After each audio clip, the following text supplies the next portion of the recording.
It's your boy. Welcome back to the LM Sports Talk show. Hey, we just want to tell you guys that my name is Luxon Emmanuel. Welcome back to Pastor Luck, aka joined here with Moses. Moses, man, what's good? How's everything been? Everything's good, man. I can't complain. Still here. Wake up every day. God bless us. I can't complain, man. Everything's good. Family's good. So, here to talk sports, man. The man said we still here, but man, it's been a while, man. So we have so much drama going on, even though it's been a while. And so just like the drama that's going on with the verses right now, if y'all watching versus Ashanti versus Keisha Cole, that thing started like 3 hours late. 3 hours late. Them boys, everybody on there, like 1.1 million people just sitting there waiting. And Keisha Cole not even there yet. Anyway, let's jump into this Dolphin talk, man. So listen, so the Dolphins had a pretty good season, right? They didn't make the playoffs, which sucked. But let's be honest, it was a second year head coach, first year starter who didn't even start the beginning of the season. A lot of people wanted Fitz to continue the season. And so I thought it was a pretty good season. Didn't like the way it ended. Obviously, you would have loved to see Tua find a way to beat the Buffalo Bills. It didn't happen. So what? So you're thinking going in as a Dolphins fan, going into the offseason, this is going to be smooth, real good. We've got a ton of picks. We got the number 3 pick, number 18 pick, 2 second-round picks. We've got a ton of cap space, but not a ton, but we've got cap space so that we can go out and fill some needs even before the draft. And so you're thinking, no drama, right? No drama. Not the Dolphins, not the Dolphins. Of course, there's going to be drama. First, there's an article. I don't know if it's first, but one of the articles dropped by one of the beat writers, Armando Salguero. Was it him? No, it wasn't him. It was another beat writer. Anyway, one of the beat writers drops an article with some haters. Tua got some haters. Tua got some haters on the team talking about that they don't respect Tua and that they don't know if he's necessarily the future of the team.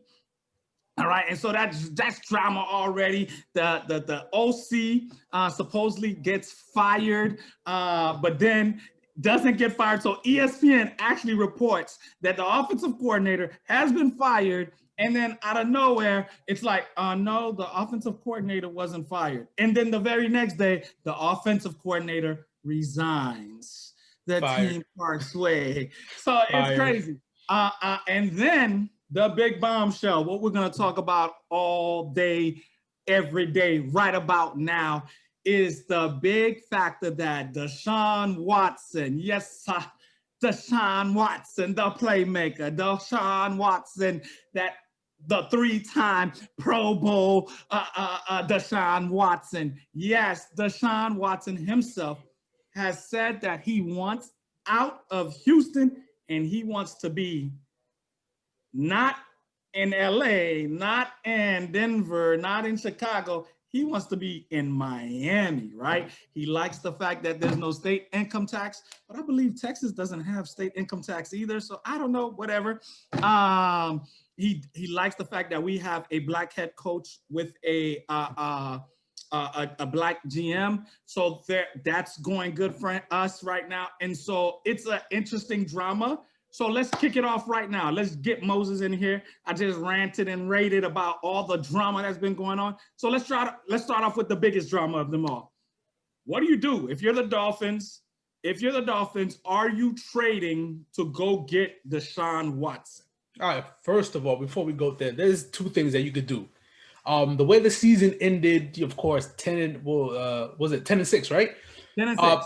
10-6, like any other year, 10-6, you're guaranteed a wild card spot, right? It was one of those years that 11-5, you need to be 11-5 to get in. Even if you're 11-5, you still might not get in. So it's just one of those years, even with that extra wild card spot.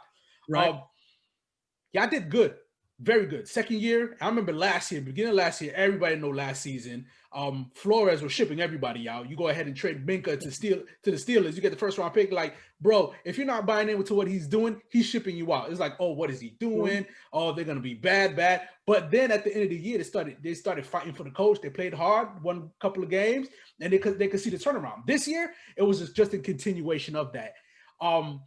They started off with Fitz. You know what I'm saying? But everybody knows Fitz. I know Fitz. Fitz was when he was in the Bucks, when he was with the Jets. He has those flashes that he can be the franchise quarterback, but he's not, because he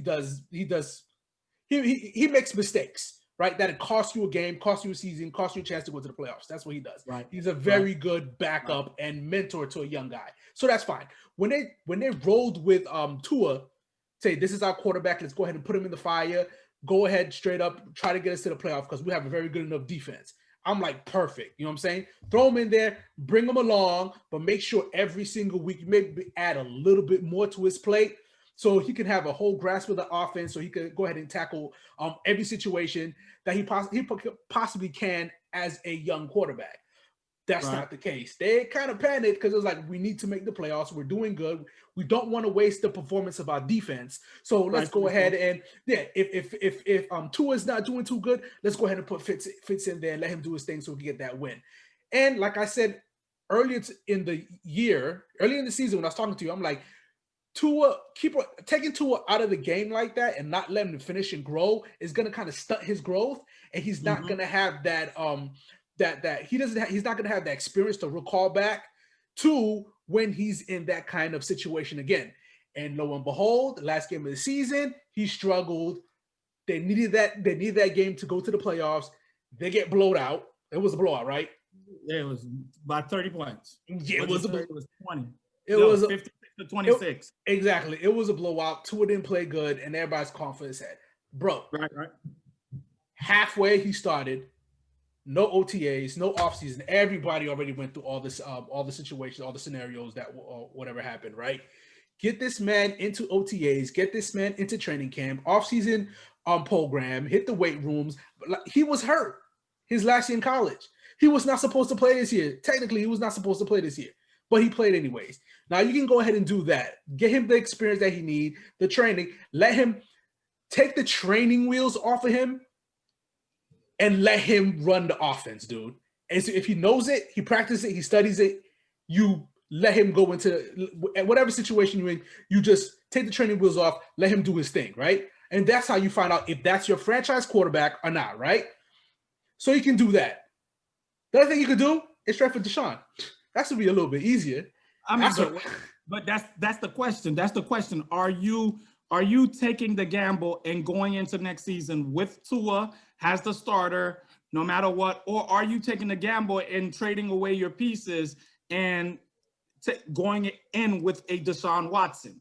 It all depends on what you're willing to give up. It all depends what the organization is willing to give up. Bro, if you're willing to give up your 2 firsts this year, maybe even 2 firsts next year, but guarantee a 1, maybe a 2nd somewhere in between this year and next year, and Tua, if you're willing to give that up, then that's something that you have to do, right? If you're not, then the only situation to do is either you draft another quarterback, waste another pick, it's gonna have to be a top quarterback, or you just roll what you got right now, add the pieces around Tua, build up the offensive line, get him some wide receivers, do whatever you gotta do to surround him with weapons and roll with that.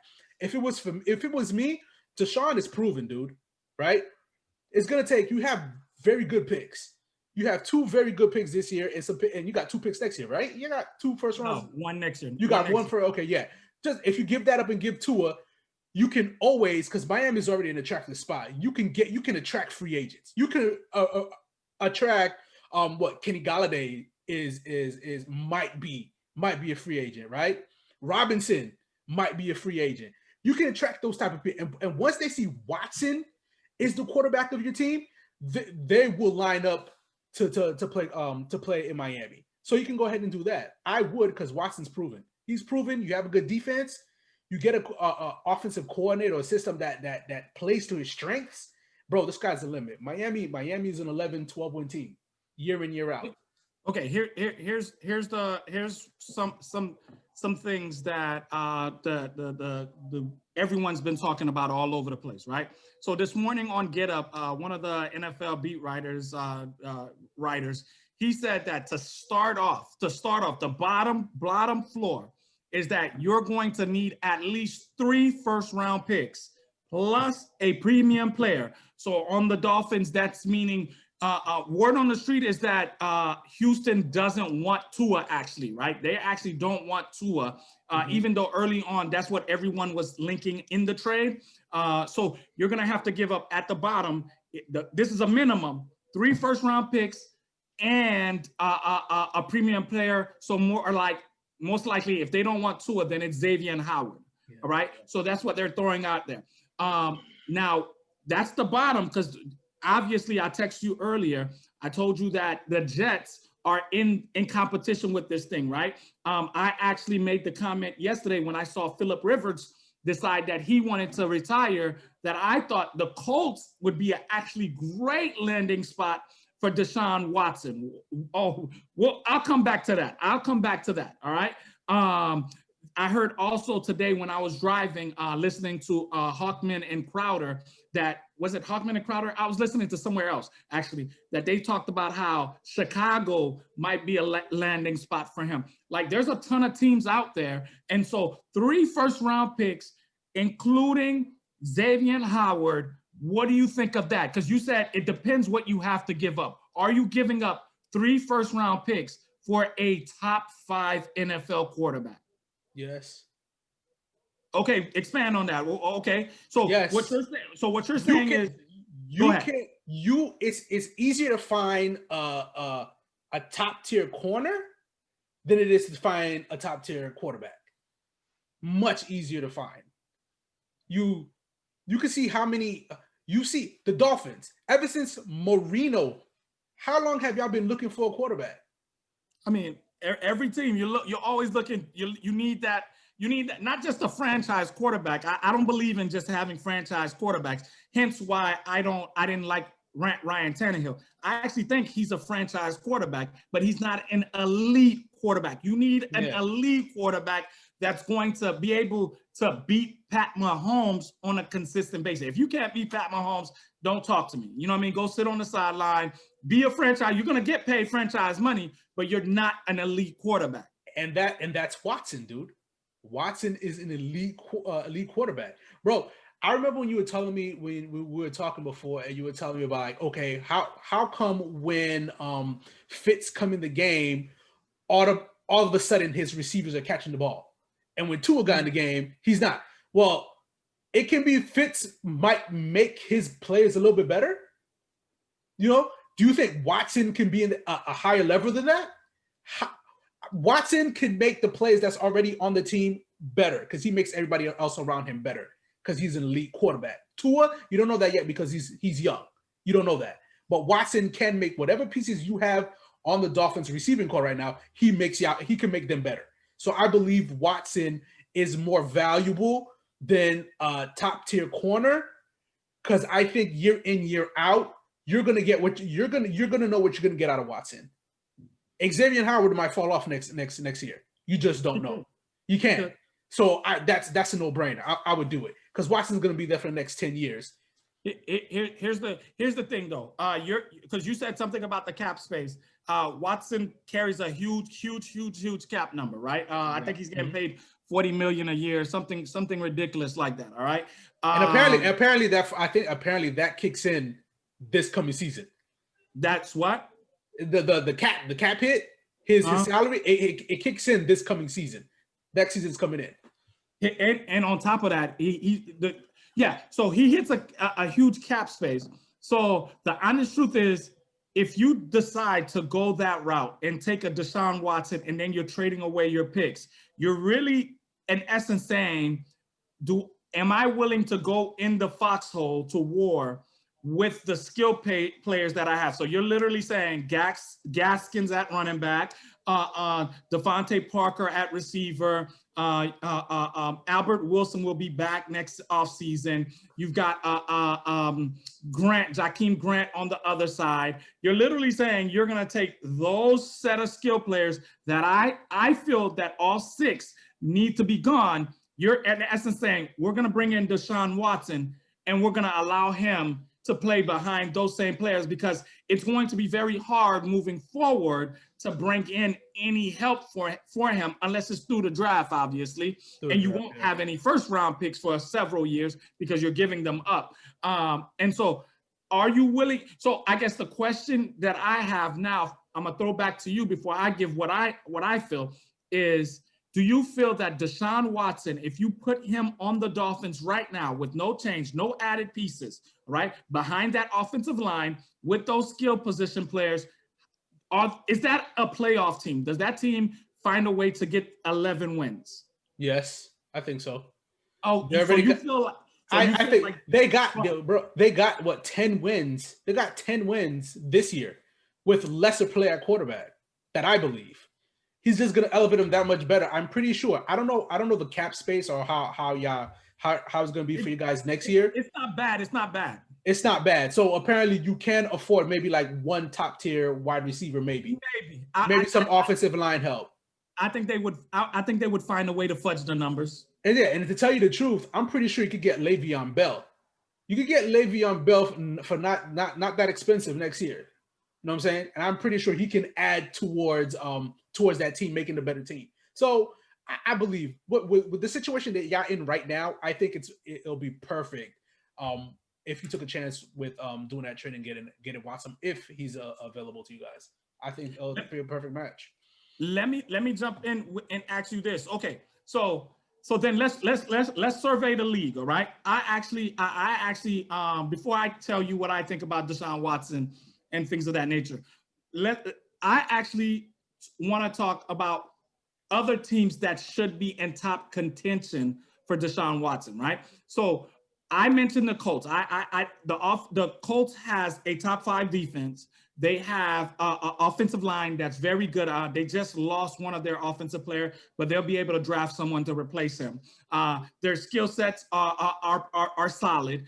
They've got a horse. That boy in the backfield, the rookie, down the stretch, went to like, let me eat, feed me, right? And so I feel like that's a team that just made the playoffs this year. I think if you're willing to give up 3 first-round picks, I don't know what premier player they would give up, but I feel like they would be Super Bowl contenders right now with Deshaun Watson on their team. So answer that question first, and then also add what other teams around the league do you feel like if Deshaun would be a good fit for Deshaun Watson off the top of your head? With the Colts situation that you say, you're 100% correct. Quentin Nelson, offensive lineman, they are stacked in front because they had to build that offensive line for Andrew Luck because he was getting killed back there. So the offensive line is straight. The receiving weapons is good. They're good, right? They got their tight end, Ali Cox, and all that stuff. It's good. You're 100% correct. The only thing that I don't see that happening is they're in the same division. They're not going to do that. That does not happen, especially a franchise quarterback. You could say a free agent linebacker that, okay, training camp is over. Like, okay, we're going to cut him, but they're going to give us like a 6th-round pick from him. Okay, we'll do it in a division trade. For Deshaun Watson, not happening. It would take, like I forgot who it was, Nick Wright. Was it Nick Wright? Yeah, Nick Wright. He was saying that the only way that happens, I thought he was crazy when he said that, but in this situation, that makes perfect sense. It's like, you give us Deshaun Watson, and we'll give you a 1st-round pick every single year that he's on the roster. That is the only way, if they agree to that they trade him to the Colts. Other than that, not happening, dude. I'll make that trade. Let's make that happen. Yeah, it's not gonna happen. Even then, I don't think they're gonna do that. And tell you the truth, I think they would prefer to send him to the NFC more than it would probably the AFC. Just get him out of the whole conference. That's what I believe that. But for me, I think the 49ers, dude. Okay, if he was on the 49ers, bro, like, it'll take draft picks, right? Their team is already set up with the players, right? Their team's already set up with the players. They just had a lot of injuries. That's why they're not as good this year. If they get everybody coming back and you add Deshaun on there, bro, run game, crazy. Bootleg, options, crazy. The defense, stacked. Like, come on now. 49ers would be a good fit. I would actually like to see that. I like the 49ers. I like that 49ers. My feeling, here's my feeling on the whole Deshaun Watson thing to the Dolphins. It's funny because so before right when the offseason started, everyone was debating. You and I were debating. Everybody online was debating. Should the Dolphins go for a quarterback with that number 3 pick? Right? Should we waste not waste, but should we use a resource to go towards that? And then immediately, Chris Greer and the GM and Brian Flores, the coach, came out and was like, "Yo, he's the starting quarterback going into the season." So that killed that talk. So for me, when we were having that discussion, I kind of, from the season, when I watched Tua play, I didn't see the elite what I was looking for. I saw that he could make some passes. I saw that when his receivers were catching, he can hit his receivers. He throws a beautiful ball, has beautiful arm strength. His pocket presence is pretty good. I think against the Buffalo Bills was the pocket presence scary. Like, I think he did some good things, but I didn't see elite that makes me go, all right, nah, I'm comfortable, right? So going into, before the Deshaun Watson news broke, I said, fine, he deserves another year. Just like you just stated, he didn't have a full offseason. Remember, he got hurt, and he was still trying to rehab from that. He didn't have any training camps, not because of the injury, but because of COVID-19, right? So he had COVID-19, the injuries that he was recovering from, and you're at a brand new team with a brand new players. So I'm surprised they even got a chance, that he even got a chance to play, right?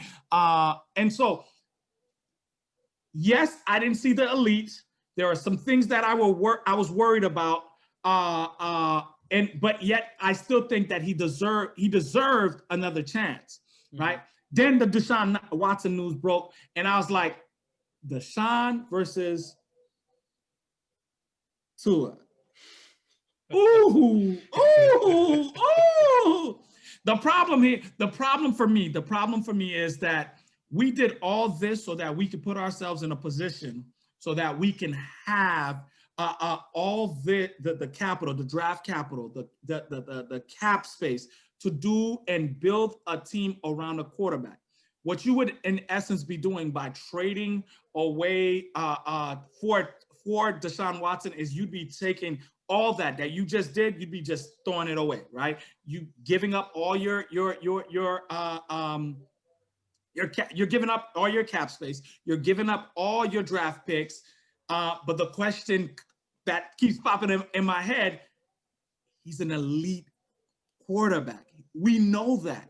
We know what he can do. And just like you said, if I can squeeze, Allen Robinson out of Chicago, that's a free agent. If I can find a way to sneak Juju Smith, Marvin Jones out of Detroit has been, it looks like he's in love with the Dolphins also. And here's the beautiful thing, Deshaun Watson is going to make players want to come play with him just because he's Deshaun Watson, right? Exactly. And plus, it's Miami. Like, bro. It's in Miami. And so more people are going to want to come down, play for Brian Flores because he's an amazing coach.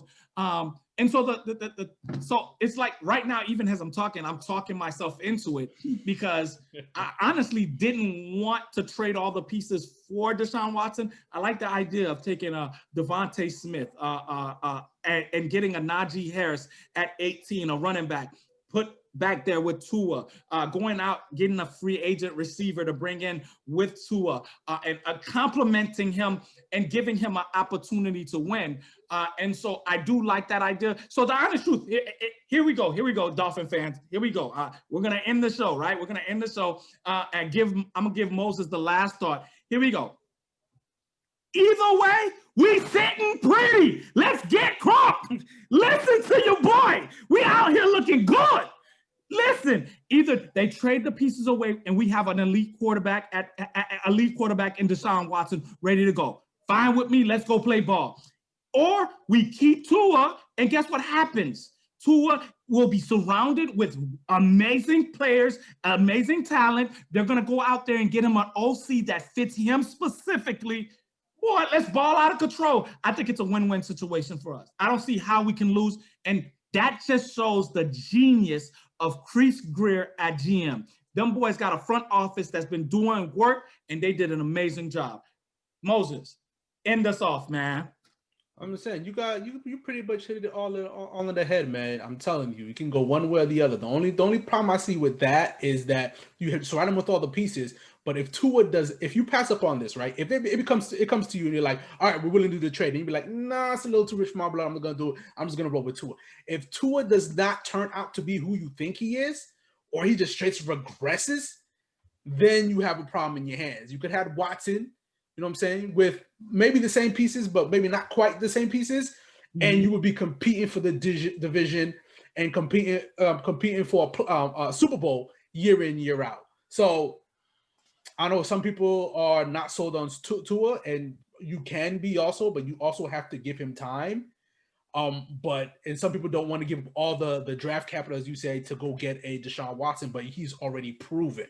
Like I said, if it was me and that opportunity presented itself to me as a GM or running the team, I would take that because I know what I'm getting in Deshaun Watson. And to tell you the truth, all those years they were winning the division in Houston, you take them off the team. Do you think they're even scratching division titles? Yeah, obviously not. But they did say, listen, even with him last year, they only won 4 games, and he had an amazing year. 4 games last year. 4 games, but it was a top to bottom dysfunctional, dude. Top to bottom dysfunctional. That's why he want to leave. No, he had an amazing year, but you know what I'm saying, your defense. Look at the defense. And that, I forgot what game was it. It was the Titans game, right? He let him down the field, scored a touchdown. Next play, what happened? Tannehill throws a bomb to Brown, and they win the game and they win the division. Come on, bro. The defense let them down all year, and you know Miami's defense a lot better than a lot better defense. So I'll say this: even if Tua doesn't turn out to be good, like let's just say Tua flops next year, and we need a quarterback, at least you will still have had the pieces ready for the chance for you to go out and get a quarterback, whether it's through the draft or through free agency. Because if you draft a Devontae Smith and he turns out to be legit, if you draft a Najee Harris who turns out to be legit, then you've got the pieces. You go out and you get you another offensive guard. You've got the pieces in place to plug in any quarterback, even if Tua flops on his face. Anyway, y'all, this is your boy, Pastor Luck. You know what I mean? I got the elder Moses. Hey, man, Moses, hey, man, it was good chopping it up with you, man. We love sports, so let's keep doing it. Hey, go to the YouTube channel, LM Sports Talk. Like it. Hey, thank you for joining us on this episode. Hey, do me a favor. I like to comment. I like to talk back to the fans. So do me a favor. Comment. Say something mean. Say something nasty so I can get on you also. All right. Hey, Moses, tell the people something good before we leave. Something good, man. Peace out. All right, y'all. God bless America and no place else.